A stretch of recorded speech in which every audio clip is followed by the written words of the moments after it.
साथियों नमस्कार, स्वागत है आपका फील्ड स्टडी मंत्र यूट्यूब चैनल पे।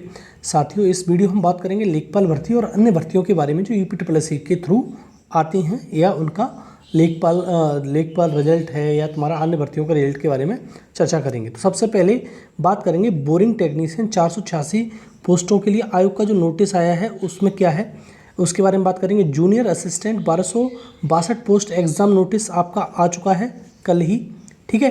तो इन दो भर्तियों के पहले हम सबसे पहले बात करते हैं नोटिस के बारे में, क्या है इसमें।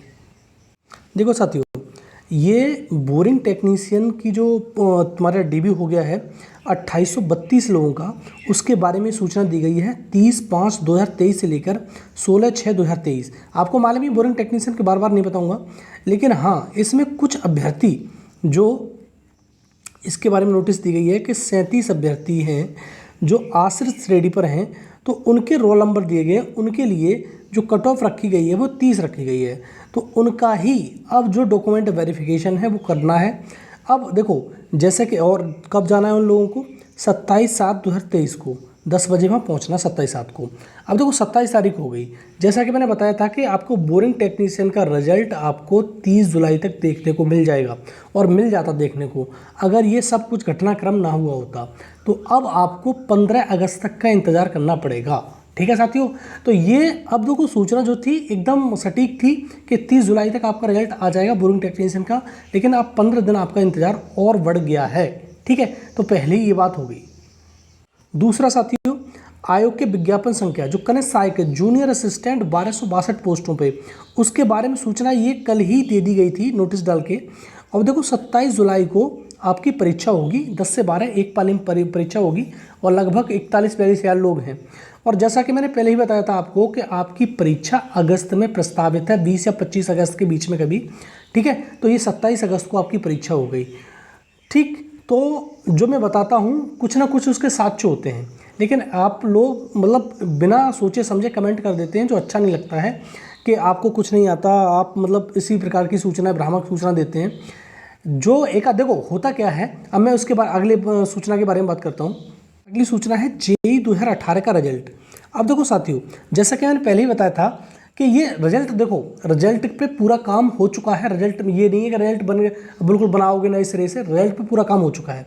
पता नहीं क्यों इतनी देरी इस रिजल्ट के बारे में, जो जेईई का रिजल्ट है, और सबसे ज़्यादा लोग इसी का इंतज़ार कर रहे हैं कि जेईई का रिजल्ट कब आएगा। और देखो सचिव जो कहते हैं, अब देखो सारी हाथ तो मतलब उन्हीं के ऊपर होता है कि जो व्यक्ति मेन होता है, हेड होता है, अध्यक्ष है, सचिव है, जब कहेंगे तभी तो रिजल्ट जारी होगा।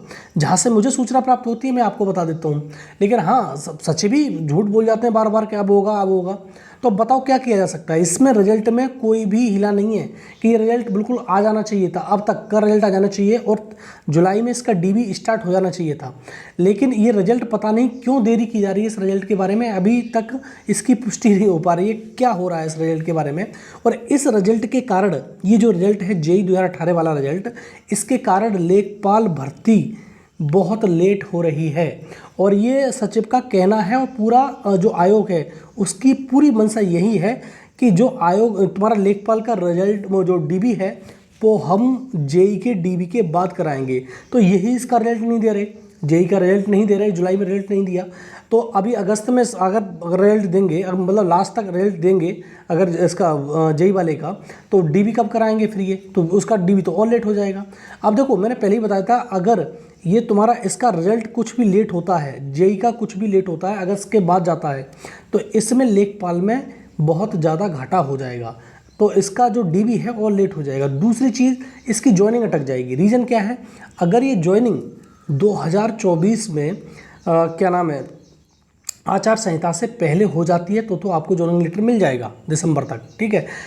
और आचार संहिता कभी भी लग सकती है दिसंबर में, जनवरी में, क्योंकि जब घोषणा हो गई, चुनाव आयोग जब घोषणा कर देगा, जब पीसी कर देगा, तो वो फिर ये मान लेना कि फिर कुछ नहीं होने वाला है। फिर आपकी जो ज्वाइनिंग होगी वो जाके नई सरकार जब गठित हो जाएगी उसके बाद होगा। तुम कहोगे कि यूपी से क्या मतलब, यूपी नहीं पूरे देश से मतलब है। कोई भी नई चीज़ों की घोषणा नहीं की जाती है, ठीक है, और न ही ज्वाइनिंग लेटर बांटे जाते हैं। तो ये बात मान लेना आप कि अगर ये दिसंबर तक आपको ज्वाइनिंग हो गई, और मैं तो चाहता हूँ कि नवंबर दिसंबर में आपकी ज्वाइनिंग हो जाए, तो अन्यथा की स्थिति में और आगे पहुँच जाएगी, 6 महीने भर्ती आपकी और लेट हो जाएगी, 6-7 महीने, ठीक है, ज्वाइनिंग लेटर नहीं मिल पाएगा आपको, और ये बहुत बड़ी विडंबना हो जाएगी आपके साथ में। मैं तो चाहता हूँ जेई के रिजल्ट के डिपेंडेंट है तुम्हारा सारा का पूरा लेखपाल की सारी प्रक्रिया। ठीक है साथियों, तो अब इसमें क्या होगा क्या नहीं होगा ये तो आगे की बात है, लेकिन हाँ ये इसके लेट होने से ये सारा का सारा मामला लेखपाल का लेट हुआ जा रहा है। अब देखो साथियों, एक अगली सूचना है, जो प्रोविजनल हो गया था 1573 जो बहनें थीं एएनएम में, तो उनके नियुक्ति पत्र आज बांटे जाएंगे। मुख्यमंत्री जी के द्वारा आज ये नियुक्ति पत्र दिए जाएंगे। तो 1573 जो बहनें हैं उनके नियुक्ति पत्र आज बांटे जाएंगे लखनऊ में। तो ये एक अच्छी सूचना है, जिनके नियुक्ति पत्र मिलेंगे उनके लिए तो खुशखबरी है इस चीज़ के बारे में। दूसरा पीईटी 2023, और साथियों मैंने वैसे ही बता दिया कि आपका अगस्त में नोटिफिकेशन आ जाएगा पीईटी का। ठीक है, तो पीईटी एक बड़ी तैयारी करनी पड़ती है मतलब आयोग को। तो पीईटी में क्या है, पीईटी में बहुत सारे लोग सम्मिलित होते हैं। पिछली बार भी 25-26 लाख लोगों ने मतलब फॉर्म भरा था, और ज़्यादा ही लोगों ने भरा था, और इस बार भी और ज़्यादा लोग फॉर्म भरने वाले हैं। लगभग 30 लाख तो माने ही लोग कम से कम फॉर्म भरे जाएंगे। और कितने परीक्षा देंगे तो बात की बात है, लेकिन पीईटी बहुत बड़ी परीक्षा हो जाती है। और पीईटी से 2-3 भर्तियां जो आने वाली हैं, वो इसमें सबसे बड़ी भर्ती शामिल होने वाली है लेखपाल की, जिसमें 5000 पद होने वाले हैं। एक होने वाली लोअर की जो बड़ी भर्ती है, तो लगभग तुम्हारे 1000 पद हो सकते हैं, 800-1000 मैंने पहले ही बताया था।